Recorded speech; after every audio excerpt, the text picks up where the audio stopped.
ನಮಸ್ಕಾರ Karnataka. Welcome to true life news channel. Greater Bengaluru 5 corporations ಆಗಿದೆ. 369 ಕೌನ್ಸಿಲರ್ಗಳು ಆ 5 ಕಾರ್ಪೊರೇಷನಲ್ಲಿ ಬರ್ತಾರೆ. GBA ಒಂದು ಹೊಸ ಕಾನೂನನ್ನು ಬೆಂಗಳೂರಲ್ಲಿ ಅಸ್ತಿತ್ವಕ್ಕೆ ತಂದಿದೆ. ಗ್ರೇಟರ್ ಬೆಂಗಳೂರು ಅಥಾರಿಟಿ ಅಂತ ಹೇಳ್ತಾರೆ.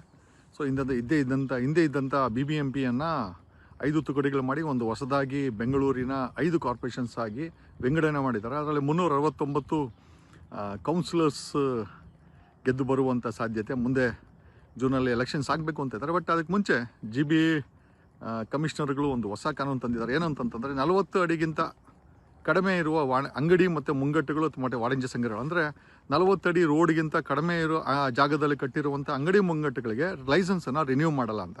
ಬಟ್ ಅದಕ್ಕೊಂದು ಕಂಡೀಷನ್ ಹಾಕಿದ್ದಾರೆ.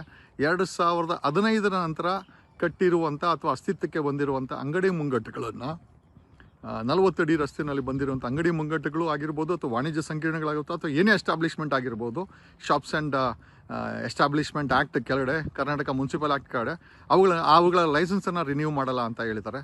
ನಿಜವಾಗ್ಲೂ ಇದೊಂದು ಒಳ್ಳೆಯ ನಿರ್ಧಾರ. ಯಾಕೆ ಅಂತಂದರೆ ಎಲ್ಲಿ ಸಿಕ್ಕಿದ್ರೆ ಅಲ್ಲಿ ರೆಸಿಡೆನ್ಷಿಯಲ್ ಏರಿಯಾದಲ್ಲಾಗಿರ್ಬೋದು, ಇಂಡಸ್ಟ್ರಿಯಲ್ ಆಗಿರ್ಬೋದು, ಅಥವಾ ಇವನ್ ಹೊಲಗಳಲ್ಲಾಗಿರ್ಬೋದು, ಪ್ಯಾಡಿ ಜಮೀನುಗಳಲ್ಲಾಗಿರ್ಬೋದು, ಅಲ್ಲೆಲ್ಲಂದರೆ ಅಲ್ಲಿ ಈ ರೀತಿಯ ವಾಣಿಜ್ಯ ಸಂಕೀರ್ಣಗಳ ಅಂಗಡಿಗಳನ್ನು ಕಟ್ಟು ಬೆಂಗಳೂರು ಹದಗೆಟ್ಟೋಗಿದೆ. ದೆರ್ ಇಸ್ ನೋ ಪ್ರಾಪರ್ ಒಂದು ಡಿಸಿಪ್ಲಿನ್ ಇಲ್ಲ.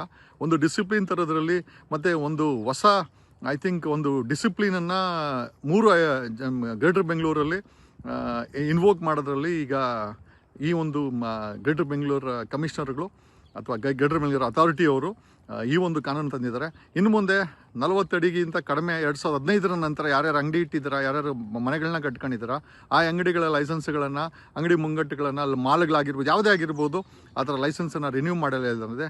ನಿಜವಾಗ್ಲೂ ಒಂದು ಒಳ್ಳೆಯ ನಿರ್ಧಾರ ಅಂತ ಹೇಳುತ್ತಾ, ಬೆಂಗಳೂರಲ್ಲಿ ನಾವು ಪದೇ ಟ್ರೂ ಲೈಫ್ ನ್ಯೂಸ್ ಬೆಂಗಳೂರಲ್ಲಿ 10 ಲಕ್ಷಕ್ಕೂ ಹೆಚ್ಚು ಬ್ಯಾನರ್ಸ್ಗಳನ್ನು ಹಾಕಿದ್ದಾರೆ. ಯಾವುದೇ ರೀತಿಯ ಕ್ರಮ ಇಲ್ಲ, FIR ಇಲ್ಲ. ರಾಜಕಾರಣಿಗಳ ಬಕೆಟ್ ಆಗಿದೆಯಾ 5 ಕಮಿಷನರ್ಗಳ, ಈ 5 GBA ಕಮಿಷನರ್ಗಳ ಅಸ್ತಿತ್ವ ಅಂತಿದ್ದಕ್ಕೆ ಬೆಂಗಳೂರಲ್ಲಿ 90% ಬ್ಯಾನರ್ಗಳನ್ನು ತೆರವುಗೊಳಿಸಿದೆ GBA.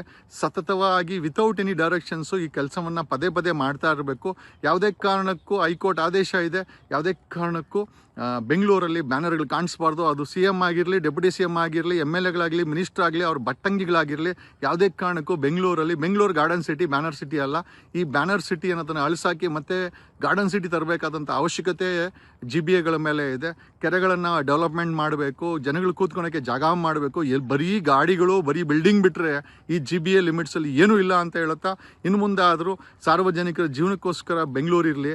ಇಲ್ಲ ಬರೀ ವಾಣಿಜ್ಯ ಮಾಡಿ ಗಬ್ಬೆಬ್ಬರು ಸಾಕಿದಾರ, ಪೊಲ್ಯೂಷನ್ ಮಾಡಾಕಿದಾರ, 7,000 ಟನ್ ಕಸ ಬೀಳುತ್ತದೆ, ಅದಕ್ಕೆ ಸೊಲ್ಯೂಷನ್ಸ್ ಇಲ್ಲ.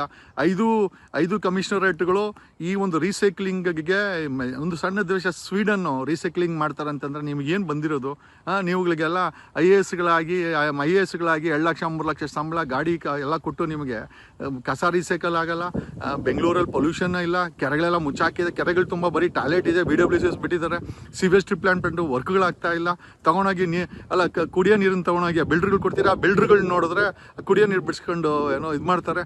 ಈ ಎಲ್ಲ ಅಕ್ರಮಗಳು ಬೆಂಗಳೂರಲ್ಲಿ ನಿಲ್ಲಬೇಕು. ಅದಕ್ಕೋಸ್ಕರನೇ 5 GBA ಗ್ರೇಟರ್ ಬೆಂಗಳೂರು ಅಥಾರಿಟಿಗಳನ್ನ ಮಾಡಿರೋದು, ಸಪರೇಟ್ ಕಮಿಷನ್ಗಳನ್ನ ಮಾಡಿರೋದು, ಸಪರೇಟ್ ಅಥಾರಿಟಿ ಮಾಡಿರೋದು ಅಂತ ಈ ಮೂಲಕ ಹೇಳುತ್ತಾ, 40 ಅಡಿಗಿಂತ ಕಡಿಮೆ 2015 ನಂತರ ಕಟ್ಟಿರೋ ವಾಣಿಜ್ಯ ಸಂಕೀರ್ಣಗಳ ಅಂಗಡಿಗಳ ಲೈಸೆನ್ಸ್ನ ರಿನ್ಯೂ ಮಾಡಲ್ಲ. ಇದು ಒಳ್ಳೆಯ ನಿರ್ಧಾರ ಅಂತ ಈ ಮೂಲಕ ಹೇಳುತ್ತಾ, ನಾನು ನಿಮ್ಮ advocate Jagadish from true life news channel, ನಿಮ್ಮಿಂದ ನಿಮಗೋಸ್ಕರ, ನಿಮಗಾಗಿ ಧನ್ಯವಾದಗಳು.